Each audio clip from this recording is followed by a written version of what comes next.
Life and Teaching of the Masters of the Far East, Volume 1, Chapter 12. The next day, all details were arranged, and 3 of our party, including myself, were to accompany Emil and Just.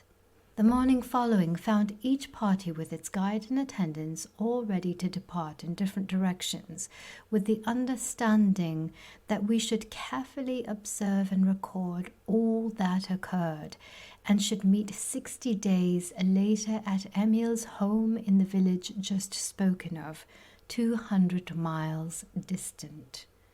We were to keep in communication with each other through our friends. This was accomplished each evening by these friends conversing with each other, all travelling back and forth from party to party.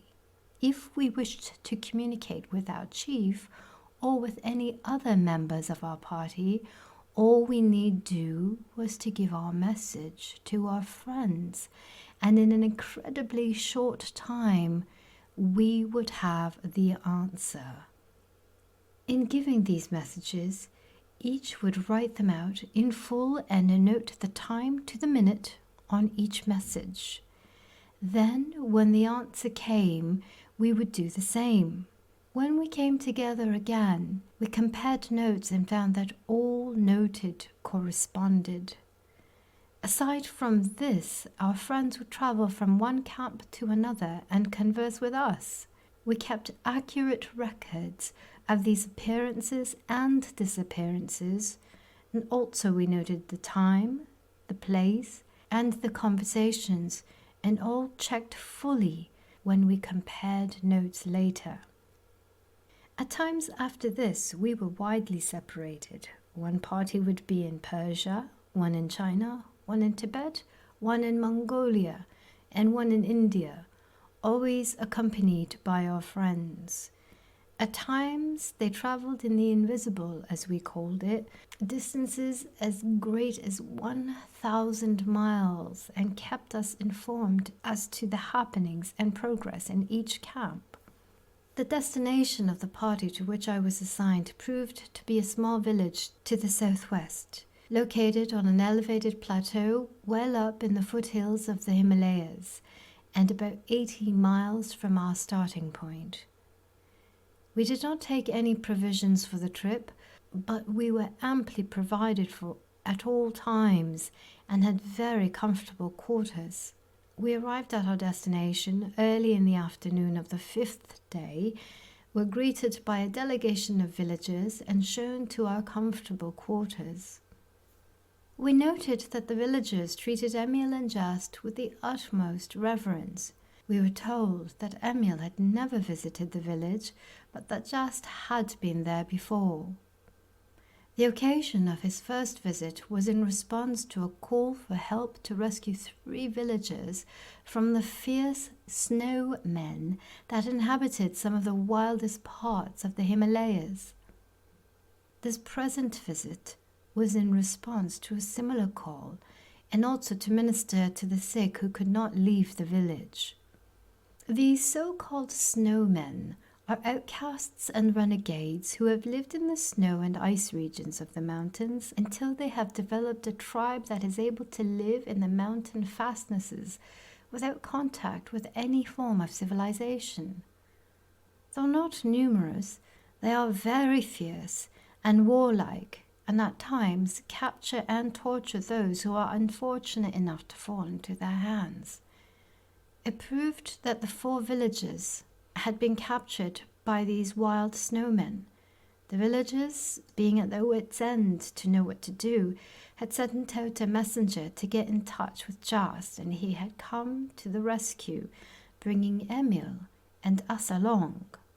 Of course, we were all excited, thinking we were to get sight of these wild people, whom we had heard of but supposed did not exist. We at first believed that a rescue party would be organized and we would be allowed to join. But these hopes were shattered when Emil announced that he and Just would go alone and that they would go immediately. In a few moments they disappeared and did not return until the second evening with the 4 captives, who told weird tales of their adventures and of the strange people that had captured them. It seems that these strange snow people go entirely naked, that their bodies have become covered with hair like that of a wild animal, and that they can withstand the intense cold of the mountain altitudes. They are said to move over the ground very swiftly. In fact, it is claimed that they are able to pursue and capture the wild animals that live in the region that they inhabit. These wild people call the masters the men from the sun, and when the masters go among them for the prisoners, they do not resist. We were also told that the masters had made a number of attempts to reach these wild people, but these attempts had come to naught because of the fear in which these people held them. It is said that if the masters do go among them, the snowmen will not eat or sleep, but stay in the open night and day, so great is their fear. These people have lost all contact with civilization, even forgetting that they had ever contacted other races, or that they are descendants from them. So far have they separated themselves from others. We were able to get Emil and Just to say but little about this strange wild tribe, nor could we influence them to take us to them. When we questioned, the only comment was, "They are God's children, the same as we are. Only they have lived so long in hatred and fear of their fellow men, and they have so developed the hatred and fear faculty that they have isolated themselves from their fellow men to such an extent that they have completely forgotten they are descendants of the human family and think themselves the wild creatures they appear to be. They have gone on in this way until they have even lost the instinct of the wild creatures, for the wild creature knows by instinct when a human being loves it and will respond to that love.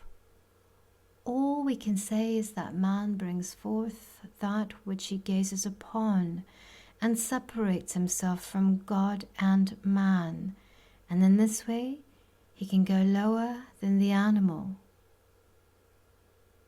It would serve no purpose to take you among them. It would instead harm these people.